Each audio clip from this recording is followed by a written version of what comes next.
ओम नमः शिवाय। श्री महापुराण रुद्र संहिता उत्तरार्ध अध्याय 7 नंदीश्वर अवतार वर्णन।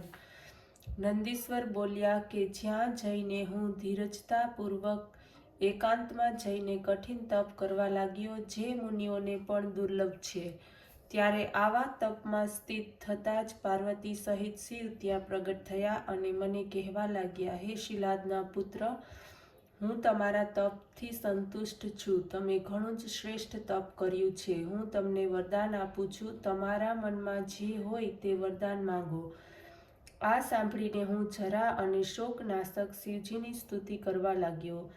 ત્યારે શિવજીએ બંને હાથથી મને પકડીને સ્પર્શ કર્યો અને બોલ્યા, હે વત્સ નંદીપ, તમારે મૃત્યુનો ભય કેવો?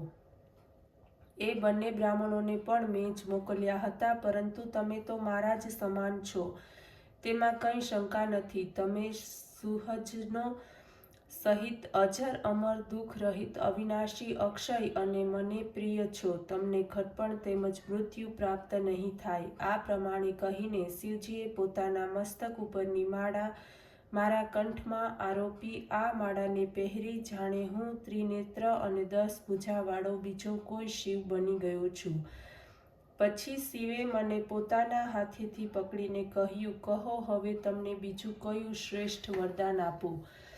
આ પ્રમાણે કહીને વૃષભદેવે જ પોતાની જટાએથી હારના સમાન નિર્મળ જળને ગ્રહણ કરીને નંદી થા એમ કહીને મારા ઉપર છાટ્યું. એથી જયેશ્વર, ત્રિસ્તોત્રા, વૃષભધ્વનિ, સ્વર્ણોદકા અને જાંબુ નદી, આ 5 નદીઓ વહી ચાલી.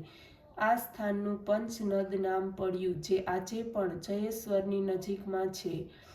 જે ત્યાં પંચનદ ઉપર જઈને સ્નાન કરી જયેશ્વર શિવની પૂજા કરે છે, તે સંદેહ વગર શિવની મુક્તિને પ્રાપ્ત કરે છે. પછી શિવજીએ પાર્વતીને કહ્યું કે હવે નંદીને ગણેશ્વર પદ ઉપર અભિષિક્ત કરું છું. હવે હું એને ગણેન્દ્ર કરવાની ઈચ્છા રાખું છું.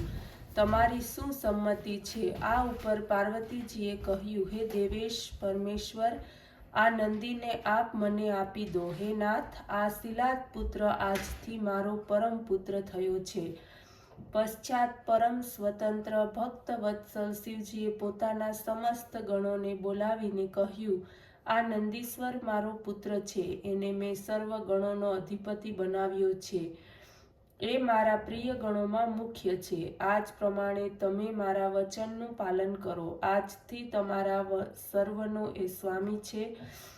પછીથી સર્વ બાંધવો અને કુટુંબીઓ સહિત મને સાથે લઈ શિવદેવી સહિત વૃષભ ઉપર સવાર થઈ પોતાના ઘેર આવ્યા. જે માણસ નંદીના આ આખ્યાનને શ્રદ્ધા સાથે વાંચે છે, સાંભળે છે, તે આ સંસારમાં પરમ સુખને પ્રાપ્ત કરનારો થાય છે અને પરમ સુખને ભોગવીને પરમલોકમાં ઉત્તમ ગતિ પ્રાપ્ત કરે છે. આ પ્રમાણે શિવજીના 43 અવતાર થયા.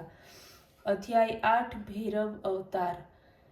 નંદીશ્વર બોલ્યા કે હે સર્વજ્ઞ સનતકુમાર, હવે ભૈરવની કથાને સાંભળો, જે સાંભળવાથી શિવજીની દ્રઢ ભક્તિ પ્રાપ્ત થશે. ભૈરવ પરમાત્મા શિવજીનું પૂર્ણ રૂપ છે.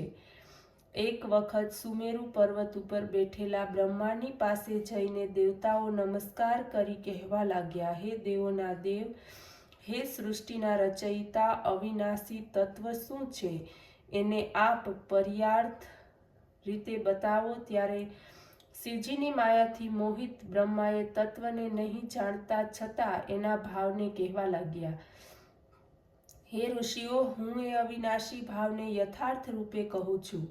આપ લોકો સાવધાન થઈને સાંભળો. મારાથી આગળ વધીને કોઈ દેવતા નથી. હું જ એકમાત્ર સંસાર ઉત્પન્ન કરનાર સ્વયંભૂ અજ એકમાત્ર ઈશ્વર, અનાદિ ભોગતા બ્રહ્મા અને નિરંજન આત્મા છું. હું જ સંસારને પ્રવૃત્ત કરું છું.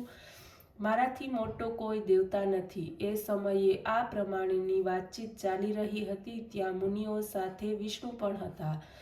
ત્યારે જ્યાં બ્રહ્મા કહેતા બંધ થયા કે વિષ્ણુ તેને સમજાવતા કહેવા લાગ્યા કે હે બ્રહ્મા, આ તમે શું કહી રહ્યા છો? મારી આજ્ઞાથી તો તમે સૃષ્ટિના સર્જક છો. મારી અનાદર કરીને તમે કેવી રીતે જીતી શકશો? આ પ્રમાણે બ્રહ્મા અને વિષ્ણુ પરસ્પર પોતાની પ્રભુત્વની પ્રધાનતાને માટે વિવાદ કરવા લાગ્યા અને તે વિષયના પ્રમાણો વેદ અને શાસ્ત્રોમાં કહેવા લાગ્યા. એટલામાં ત્યારે ચારે વેદ મૂર્તિમંત હાજર થયા. ત્યારે પરેશ પ્રભુ શિવનું સ્મરણ કરતા ઋગ્વેદ, યજુર્વેદ, સામવેદ અને અથર્વવેદ આ ચાર વેદોમાં પ્રથમ તેવા ઋગ્વેદે કહ્યું, જેના અંદર સમસ્ત પ્રાણી માત્ર રહેલા છે, જેના દ્વારા સર્વ કોઈ પ્રવૃત્ત છે, જેને પરમ તત્વ કહેવામાં આવે છે, તે એક રુદ્ર જ છે. પછી યજુર્વેદે કહ્યું, જેના દ્વારા અમે પ્રમાણિત થઈએ છીએ તથા જે ઈશ્વરનું સંપૂર્ણ યજ્ઞો તથા યોગથી ભજન કરવામાં આવે છે, તે સર્વનો એક દ્રષ્ટ શિવ છે. સામવેદ બોલ્યા, જે સમસ્ત સંસારી માણસોને ભમાવે છે તથા યોગીઓને શોધે છે અને જેની ક્રાંતિથી સર્વ સંસાર પ્રકાશિત થાય છે, તે એક ત્રયંબક શિવ છે. અથર્વવેદ બોલ્યા, ભક્તિ દ્વારા જેનો સાક્ષાત્કાર કરી શકાય છે, તે એક કેવલ્ય શિવજી છે, જેમાં કોઈ દુઃખ નથી. ત્યારે વેદોના આ કથનને સાંભળીને બ્રહ્મા વિષ્ણુએ કહ્યું, હે વેદો, તમારું આ અજ્ઞાન છે. ભલા નિત્ય શિવજીની સાથે રમણ કરનાર, દિગંબર રહેનાર, પીત વર્ણ, ધૂલિધૂષ રહિત શિવને પરમ તત્વ કેવી રીતે કહી શકાય? જટાધારી નિસંગ શિવજી પરબ્રહ્મ કેવી રીતે હોઈ શકે? ત્યારે બંનેના વચનોને સાંભળીને સર્વ સ્થાનોમાં અમૂર્ત હોવા છતાં મૂર્તિમાન ઓમકાર બોલ્યા. ભગવાન શિવ શક્તિધારી છે. તે પોતાની શક્તિ સિવાય સ્મરણ કરતા નથી. તે લીલાધારી છે, પરંતુ તે પરમેશ્વર છે. ત્યારે ઓમકારના આ પ્રમાણે કહેવા છતાં પણ શિવ માયાથી મોહિત બ્રહ્મા વિષ્ણુની બુદ્ધિ બદલાઈ નહીં. તે વિવાદ કરવા લાગ્યા. ત્યારે તે બંનેના મધ્યમાં એક એવી વિશાળ જ્યોતિ પ્રગટ થઈ કે જેનો આદિ કે અંત હતો જ નહીં. તેનાથી બ્રહ્માના પંચમ શિર બળવા લાગ્યું.